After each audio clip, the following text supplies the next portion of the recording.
তারপর কি হলো, ওর মা যখন মারা গেল, ওর মা মারা যাওয়ার পর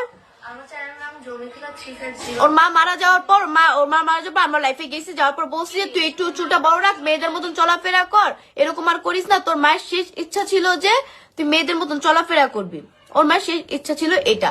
তো ওরা আমি অনেক বুঝাইছি, ও কয়দিন চুলও রাখছে, চুল রাখার পর পরিচয় হলো কি ইবাদের সাথে, মানে বাংলা 007 ভাই মিউজিক ভিডিও করবে আমার দ্বারা, তাও মিথিলা আমার দ্বারা ওর কোনো ইয়া নাই কা, ওর জন্য বাংলা মিউজিকে দ্বারা এবার কই জন্য তখন যে ও তো আমাদের কাছে সিফাত 100 বার ওর নাম্বার চাইছে। তারপর আমি ভাই পান থেকে চুল খুশলে আমি আগে লাইভ আসি, মিথিলাকে ভিডিওর মাধ্যমে ক্লিয়ার করছি, আমার ভাইয়া ভাবিনি করে অ্যাকাউন্ট নিয়ে নিছি, এটা আমি ক্লিয়ার করতেছি।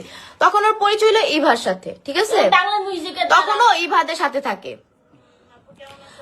সাদিয়া কি জানতো না ভাই ওরা মেয়ে মেয়ে সম্পর্ক করে, ঠিক আছে, ওরা মেয়ে মেয়ে সম্পর্ক করে, ওদের এরকমই না কোনো মানুষ এটা মেনে নিবে। আচ্ছা পরের কাহিনী বলি।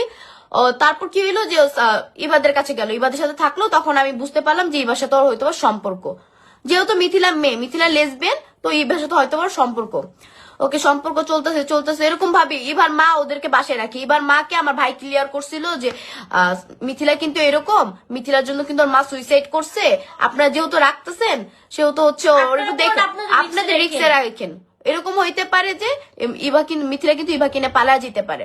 আমার